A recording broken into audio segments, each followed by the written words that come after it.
What's up, ballers? Jacob here with AllDriveNoDrop, talking about the GRÜVN LAZR-16S today. A Kevlar carbon fiber blend from GRÜVN in a wide body form. So the old GRÜVN move-ins were 15.7 inches. They have extended to 15.9, make it a little bit longer, raises the swing weight a little bit, but increases the power a little bit as well. I'm very happy with this change. I'm not saying they did it because I told them to or I suggested it, but maybe they did. Anyway, got a giveaway going on for this, so stick around for that. Go ahead and subscribe now. You don't want to miss out on anything in the future. And then this is 169 comes down to 152 with the code AllDriveNoDrop. We're going to get into the specs real quick, talk about what exactly this paddle is, and then we're going to get into the gameplay thoughts, and I'm going to talk about how it compares to what I think will be its biggest competitor, something that's pretty close, comparable to this paddle, and then we'll wrap up if I recommend it. Let's go. Okay, so the LAZR-16S is a thermoformed unibody with perimeter edge foam paddle. Classic Gen 2 construction. It is a wide body. It has the Kevlar carbon fiber weave face. It is a 16mm core. It is an average of 8.1 ounces, and mine came in at 8.1. Handle length of 5.35 inches, plenty of room for two-handed backhand for me. It wasn't too bad. And then the grip circumference, 4.125 inches. A swing weight of 107, very good swing weight for a wide body paddle. And then a twist weight of 7.01, great twist weight as well. So let's jump into how it performs on the court. So, the GRÜVN LAZR-16S is a poppy wide body paddle that has decent power and has really good pop. And so it has a great sweet spot for all your resets, your blocks, your control. I really enjoyed how stable this paddle was at the net and coming up to the net when I'm resetting and hitting blocks on drives. It felt really, really good. No twisting at all. And for the pop that it has, it helps with the resetting, especially when you're in transition and you're trying to dig stuff out. It pops off the paddle a little bit, helps you out there. So no problems with the control. Now, when you get these poppier paddles, sometimes you have trouble, dinking or resetting some faster paced shots or popping stuff up. Not too hard. I mean, you're gonna have some that might be attributed to the pop, but everything's very consistent. So that's what's really good. I like poppy paddles that are consistent because you can adjust to that poppiness. I got 2152 RPMs for my spin, so great spin. You can see in some of the gameplay I was having no trouble getting the ball to dip, so that was great. A lot of people were not happy with the spin on the move-ins, or they thought, hey, I want a little bit more. These lasers so far have been really great with the spin. I've been enjoying that. My drives and my serves have just been dipping, my drops, my drips, everything's good there. Really enjoy that consistency. Power is pretty good for a wide body paddle. You definitely have room to weight this up. I tried weighting it up a little bit, 3 grams at 4 and 8 o'clock, and that was pretty good. I actually think that would be my preferred setup with this paddle because you have a lower swing weight, you have some room to add some weight for some power, and it doesn't take away from the pop that much. So I really think that setting this up with some weight is a good option. And hands battles with this thing are just so good. This is really, I think, where for me personally, when I use a wide body or standard paddle, this is where I really like to, press my advantage, just because I have faster hands, and then I get the wide body standard paddle. It's quick and maneuverable. It's great for dinking. It's great for speeding up. It's great for firefights.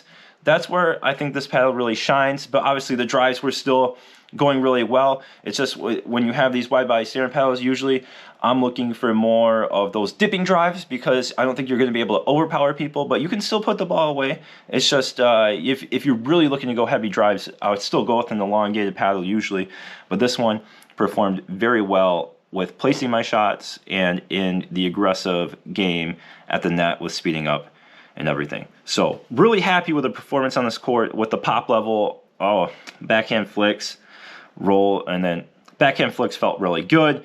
One of my favorite shots, and this paddle performs amazingly well there. Let's jump into my final thoughts, conclusion, and my comparison. Okay, so the GRÜVN LAZR-16S, 169 going down to 152 after code AllDriveNoDrop. Pretty good price point, right? This combination of the wide body or standard and the Kevlar carbon fiber weave for this shape isn't a common thing. It's starting to become more common. You have a lot of hybrids in that. You have some elongateds, and now we have at least 2 standard in wide bodies. Well, 2 wide bodies, but the FatBoy. I think this is the main competition for the GRÜVN LAZR-16S. So I'll just talk about the looks first. Obviously, I mean, like, some people are gonna love the FatBoy looks. Some people are gonna be like, I want something a little more sleek. If you don't want to be standing out, I don't know. You know, obviously you can tell. I don't always just go for the simple stuff. But let's talk about the performance. I think that the GRÜVN LAZR-16S has more pop than the FatBoy, but I think the FatBoy has a little bit more power. And it kind of makes sense. This is coming in at a little bit of a higher swing weight. This is a little bit of a more maneuverable pad. I mean, they're both maneuverable. It's very slight differences here. These paddles are very close. Those are my slight differences. The GRÜVN LAZR-16S is a little bit more maneuverable, has a little bit more pop. This one has a little bit more power. The FatBoy also has more room for a two-handed backhand. Just a little bit more room, but you can see the taper is a little bit easier to get your hands in there, and the handle itself is a little longer. So in the spin, very similar. I wouldn't make a decision based on the spin. So if you want something that you can customize a little bit more, you're gonna go with the LAZR-16S and a little bit more pop. It is a little bit stiffer. That's a very hard thing to tell, but I think it's just a little bit stiffer than the FatBoy. And then the FatBoy is got a little bit more power, and it has a little bit more room for your two-handed backhands, and obviously then the style thing is just going to be subjective, whether you like that or not. Personally, I really do like it, and then I can appreciate the sleek design as well. So I think that's the biggest competitor. I think that's the most comparable paddle on the market, and I think these two are going to be very popular for people that like standard wide bodies because they both perform very well. And I enjoy both of them. They're both around the same price, so price isn't really a factor there either. So that kind of, I mean, that wraps up a lot of my thoughts on the GRÜVN LAZR-16S. I think this is a great paddle for those that want a lower swing weight. Wide body paddle with a great sweet spot, has pop, has decent power, and has great spin. If you're looking for those things and it's on the stiffer side, it didn't hurt my elbow. Like sometimes these Paddletek Bantam TKOs, which I was using a lot, was kind of hurting my elbow because it's so stiff. This wasn't giving me any issues. So if you want that, this is a great paddle to consider. I personally think this is my favorite paddle in the GRÜVN lineup right now. I like this quite a bit.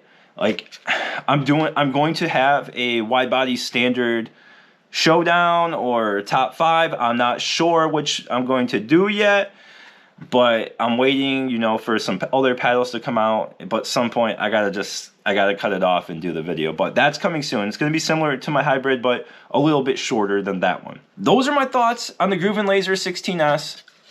Follow the instructions on the screen if you want to enter the giveaway. And, you know, leave me some comments. You guys leave some great comments. Everyone's just leaving great comments. I love hearing the different stories, different experiences with paddles. I really do appreciate it. Thank you for all the support, and go play some pickleball.